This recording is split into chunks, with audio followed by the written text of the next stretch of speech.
parole aux associations.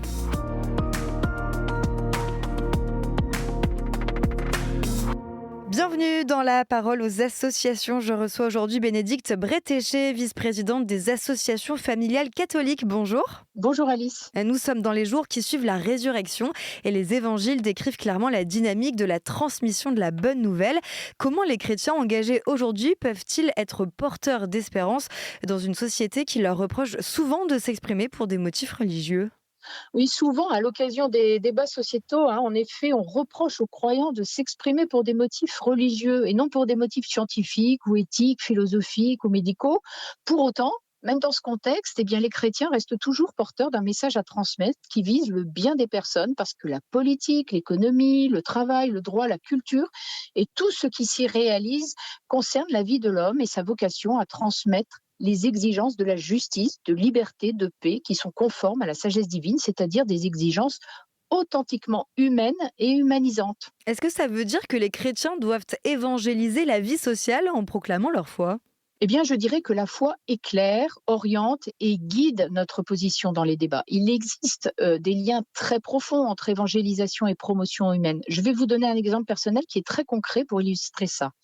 En tant que membre de mon AFC local, ici en Vendée, je suis administratrice à l'UDAF, l'Union départementale des associations familiales, et je représente l'UDAF à la caisse d'allocation familiale de mon département. Et à travers ces engagements, je vois combien les ruptures familiales et conjugales peuvent appauvrir affectivement, économiquement les personnes, et en particulier les femmes et les enfants. Et je ne peux pas y rester indifférente. Alors, en tant qu'adhérente aux associations familiales catholiques, je défends auprès de ces instances une politique familiale qui prenne en compte la prévention des ruptures conjugales et familiales. C'est ce que l'on peut appeler en fait la charité politique. Et l'engagement des chrétiens dans la société prend au sérieux la vie quotidienne et ordinaire parce que la puissance de la résurrection est au cœur de tous nos lieux de vie. Alors concrètement, comment fait-on pour s'engager en tant que chrétien ? Tout d'abord, il ne faut pas rester indifférent et participer aux joies et aux espoirs, aux angoisses et aux tristesses des hommes, comme le rappelle le Concile Vatican II dans Gaudium et Spes, comme le bon samaritain, se rendre présent, à l'écoute, attentif au monde qui nous entoure. C'est le début de notre engagement. Et puis rappelons aussi que l'engagement des chrétiens, ce n'est pas une option. C'est une mission exigeante parce que hier, comme aujourd'hui, les chrétiens font, comme les autres croyants d'ailleurs, font face au refus de croire, à la dureté des cœurs, aux peurs, aux doutes, aux mauvaises interprétations, aux mensonges des détracteurs. Alors il faut oser s'engager, c'est vrai, c'est un risque qui nous décentre de nous-mêmes, qui nous met dans des situations inconfortables, qui nous demandent du travail, comme par exemple pour préparer cette chronique, mais c'est tout aussi stimulant, enrichissant, valorisant. Alors on peut faire face à des échecs, on peut se tromper, mais trop souvent on mésestime combien notre message de justice, de paix, d'unité est attendu dans chacun de nos milieux de vie. Et notre difficulté à s'engager réside aussi souvent dans la contradiction que nous vivons entre notre foi et les situations sociales que nous rencontrons.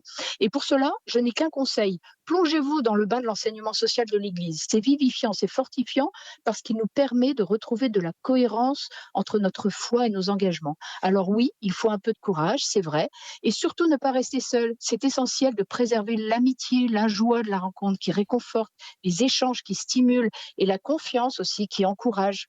Alors est-il juste de reprocher aux chrétiens de ne pas être neutres selon vous ? Les chrétiens qui s'engagent dans la société, comme les autres croyants, n'ont ni masque ni pseudo. Ils disent ce qu'ils sont, ils essayent d'être ce qu'ils disent. Leur traçabilité, elle est complète depuis 2000 ans. L'écriture, le magistère, tout est écrit noir sur blanc. Et les croyants n'ont jamais prétendu être neutres. Ils n'ont pas de secret et il serait donc assez juste qu'on ne leur reproche pas cette transparence que d'autres n'assument pas. Merci beaucoup Bénédicte Bretéché pour votre partage et on retrouve les AFC dans 2 semaines pour une nouvelle chronique sur KTO Radio. À bientôt. Merci Alice. La parole aux associations.